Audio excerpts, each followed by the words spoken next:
Bonjour tout le monde, nous voici dans notre dernière vidéo portant sur l'intégration par fraction partielle. Donc, je vous ai présenté la technique des fractions partielles lors de la dernière vidéo. Maintenant, on l'a mis en pratique et je fais un dernier exemple sur la technique de fraction partielle.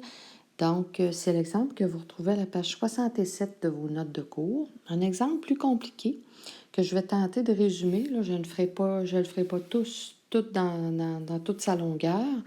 Vous avez un polynôme 2x4 moins 4x3 plus 9x2 moins 9x plus 7 sur x3 moins 2x2 plus x moins 2. Le polynôme, le numérateur est de degré 4, le dénominateur de degré 3. Donc, comme on n'a pas le degré du numérateur inférieur à celui du dénominateur, on va diviser. Donc, j'imagine que vous vous souvenez bien comment diviser votre 2x4 moins 4x3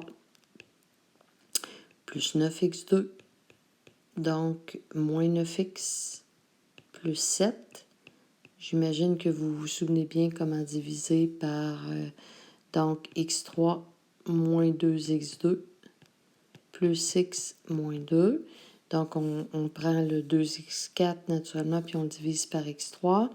Donc, ce qu'on va avoir, c'est tout simplement 2x. Et on retourne, donc 2x fois x3, ça fait 2x4. 2x fois moins 2x2, ça va faire moins 4x3.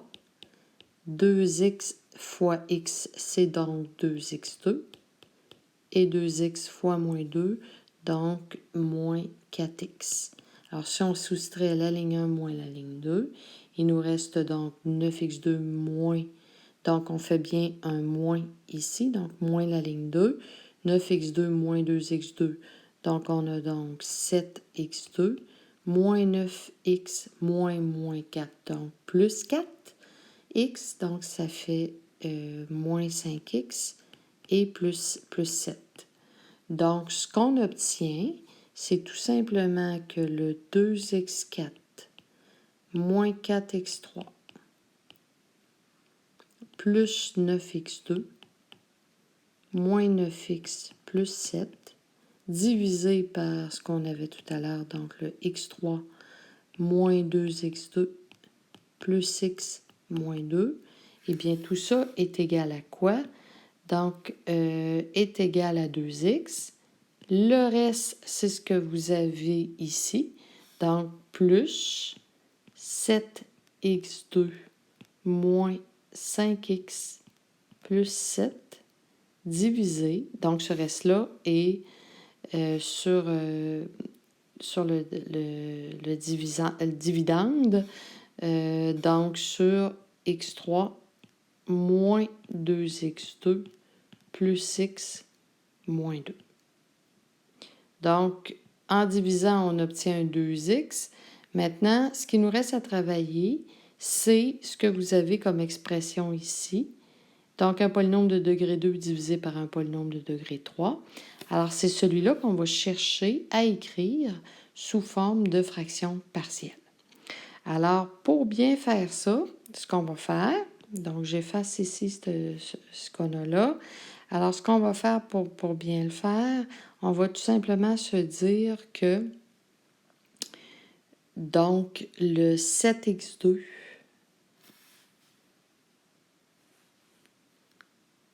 donc le 7x2,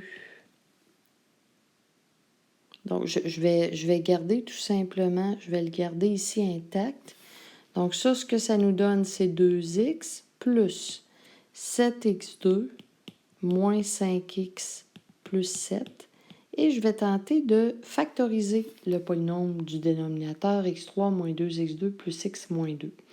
Les gens qui ne se souviennent pas comment factoriser un polynôme de degré 3, je vous rappelle qu'on fait des essais avec le facteur, avec le terme constant, c'est-à-dire on essaie 1, moins 1, 2 et moins 2, qui sont des facteurs de moins 2. Qu'est-ce que je veux dire par j'essaie? Ben, c'est que je peux remplacer mon polynôme. Dans mon polynôme, si je remplace x, par exemple, par 2, bien, ce que je remarque, c'est que ce que ça va me donner, c'est tout simplement donc le 0. P de 2 va me donner 0. Donc, je peux le calculer. 2 à la 3, ça fait 8. Moins 2 fois 4, ça fait 8 moins 8, ça fait 0. Plus 2, moins 2. Donc, comme P de 2 égale à 0, ça veut dire que x moins 2 est un facteur. Donc, x moins 2 est un facteur. Donc, ce qui me resterait à faire, tout simplement, pour trouver le facteur, ben, je pourrais tout simplement diviser mon x3 moins 2x2 plus x moins 2 par x moins 2, comme standard. Donc, ça va me faire x2, x3, moins 2x2. Donc, si je soustrais, il va me rester, donc j'ai x moins 2. Ça va faire donc un 1, x moins 2, 0. Donc là, ma division est très bien faite. Et ce que je remarque, c'est que je vais être capable de factoriser convenablement mon x3 moins 2x2 plus x moins 2. Alors, je vais tout simplement écrire que j'ai 7x2, donc moins 5x plus 7. Et mon x3 moins 2x2 plus x moins 2 s'écrit comme x moins 2 fois x2 plus 1. Donc, j'ai réussi à factoriser mon dénominateur. Donc, maintenant, qu'est-ce que ça me donne? Tout simplement, bien, ce que ça me donne, je vais effacer les petits calculs, tout simplement les divisions qu'on a fait ici. J'efface ça immédiatement. Ça va nous aider à compléter. Donc là, ce qu'on aura à faire ici, tout simplement, c'est à écrire sous forme de fraction partielle le quotient de polynôme qu'on retrouve ici. Donc, toujours ce qu'on a, G2X, ça reste stable. Puis, je peux écrire, au fond, le quotient de polynôme ici comme une somme de fractions partielles. Quelles vont être ces sommes de fractions partielles-là? Comme j'ai un facteur de degré 1, je vais l'écrire comme A sur x moins 2. Et j'ai un facteur de degré 2, donc je ne mettrai pas B sur x2 plus 1. Mon facteur de degré 2 ici est indécomposable. Je vais tout simplement écrire plus bx plus c sur x2 plus 1. Donc, lorsque j'ai un quadratique indécomposable, je le surmonte d'un facteur, d'un terme linéaire, non pas une constante B ou C, mais BX plus C. Et si mon x2 plus 1 était à la 2, bien, je pourrais ajouter plus dx plus E sur x2 plus 1, donc à la 2. Donc, je me rends jusqu'au degré de mon facteur, qu'il soit linéaire ou qu'il soit quadratique.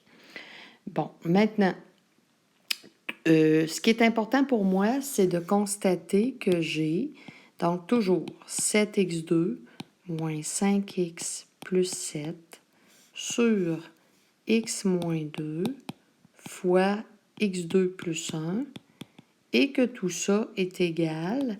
Donc, le 2x, j'en fais abstraction là, parce qu'il se répète. Tout ça est égal donc à A sur x moins 2 plus bx plus c sur x2 plus 1. Donc ici, je pourrais très facilement mettre tout ça sur un dénominateur commun. Donc, qui serait tout simplement x moins 2 fois x2 plus 1. Et là, je vais tout simplement avoir A fois x2 plus 1 plus bx plus c fois quoi? Donc, fois x moins 2. Alors là, il me faudra réussir à trouver, j'efface un petit peu pour que ça soit plus clair ici. Donc, il faudra réussir à trouver le A, le B et le C. Donc, je pourrais égaliser tout simplement donc, le quotient qui est ici avec ce que j'ai là. Les dénominateurs étant parfaitement égaux, bien entendu, j'égaliserai tout simplement les numérateurs. Donc, ce que je vais me dire par rapport à ça, si j'égalise les numérateurs, donc je vais compléter l'égalisation des numérateurs sur la page suivante. Donc, la page suivante est libre. Elle nous permet de continuer. Donc, je suis à la page 68. Tout simplement continuer notre exercice. Donc, ce que je vous disais, c'est que je constate tout simplement, là, je vais l'écrire, que donc 7x2 moins 5x plus 7 est égal donc à a x2 plus 1, c'est ce que j'avais tantôt, plus bx plus c fois x moins 2. Donc ça me dit tout simplement, si je multiplie, j'ai ax2 plus a, et j'ai tout simplement bx2 moins 2bx plus cx moins 2c ici. Donc, en égalisant les coefficients, donc ce que je vais tout simplement retrouver, si vous voyez bien ici, j'ai donc x2 fois a plus b. Donc là, j'ai regroupé tout ce qui est en x2. Au niveau des x, j'ai plus x fois moins 2b plus c. Et au niveau des termes constants, il va me rester donc a, tout simplement a moins 2c. Les termes constants. Donc, ce que ça veut dire si j'égalise donc mes coefficients, donc je vais tout simplement dire que j'ai que a plus b, que vous retrouvez ici, est égal à 7. Donc, a plus b égale à 7. J'ai que moins 2b plus c est égal à moins 5. Je vais l'écrire. Moins 2b plus c égale à moins 5. Et le terme constant, bien entendu, donc a moins 2c qui est égal à 7.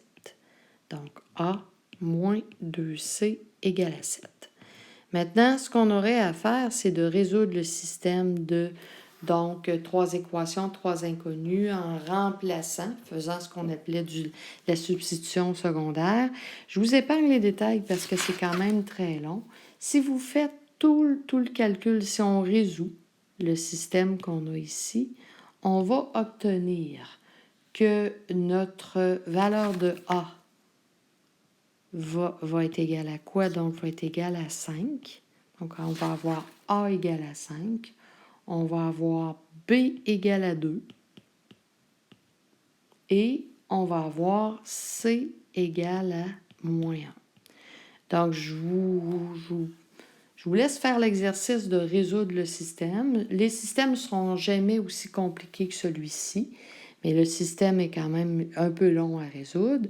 Donc, on obtient A égale à 5, B égale à 2 et C égale à moins 1, ce qui fait que notre intégrale de départ, donc on avait l'intégrale de notre 2x4 moins 4x3. Donc, l'intégrale de départ, que j'écrirai pas au long, parce que c'est quand même assez long. Donc, mettons qu'on l'appelle notre intégrale de départ ici. Donc, notre intégrale de départ est égale tout simplement à l'intégrale de 2x, des x, bien entendu, plus, donc on avait a sur x moins 2, donc 5 sur x moins 2 des x. Qu'est-ce qu'on avait? Bx plus c, donc plus 2x moins 1 sur x2 plus 1, donc l'intégrale de ça, des x. OK? Donc, on a ramené toutes les fractions partielles avec le A, le B et le C. Le 2x était déjà apparent au départ. Si vous le regardez comme il faut, ça, c'était déjà ce qu'on avait. Donc, maintenant, il va nous rester à intégrer les deux fonctions qui sont là. L'intégrale de 2x, on sait que ça fait 2x2 sur 2. Donc, ça fait x2. Ici, j'ai 5. Donc, en posant u comme étant x moins 2 ici, donc je vais avoir tout simplement 5 ln de valeur absolue de x moins 2. Maintenant, si je voulais intégrer la dernière partie, je pourrais facilement poser, donc je vais faire le changement ici, je pourrais tout simplement poser, par exemple, v égale x2 plus 1. Mon dv va me donner 2x dx. Donc, je peux tout simplement séparer la dernière intégrale. J'aurai l'intégrale de 2x sur x2 plus 1 dx, qui va se calculer avec le changement de variable que j'ai fait, moins l'intégrale de 1 sur x2 plus 1 dx. Donc, je continue mon développement. J'ai x2 ici. J'ai 5 ln de valeur absolue de x moins 2. Le 2x sur x2 plus 1, je peux l'intégrer en disant que j'ai parfaitement, donc j'ai dv sur v. Donc, c'est comme si j'avais l'intégrale de dv sur v ici. Et ici, bien entendu, j'ai l'arctangente de x. Donc, si je continue, je vais effacer mon changement de variable v que j'ai fait ici. Je vais tout simplement continuer mon écriture. J'ai donc x2 plus 5 ln de valeur absolue de x moins 2. dv sur v, c'est ln de valeur absolue de v moins arctan x plus une constante. Donc, si je continue, j'ai tout simplement x2 plus 5 ln de valeur absolue de x moins 2 plus ln de valeur absolue de v, donc valeur absolue de x2 plus 1, c'était le changement de variable qu'on avait fait, moins arctangente de x plus une constante d'intégration. Donc, on a là, arctangente x, c'est mal écrit là, ici, on a là donc le résultat de notre intégrale. Bien sûr, toute la partie qu'on a fait par fraction partielle se retrouve ici.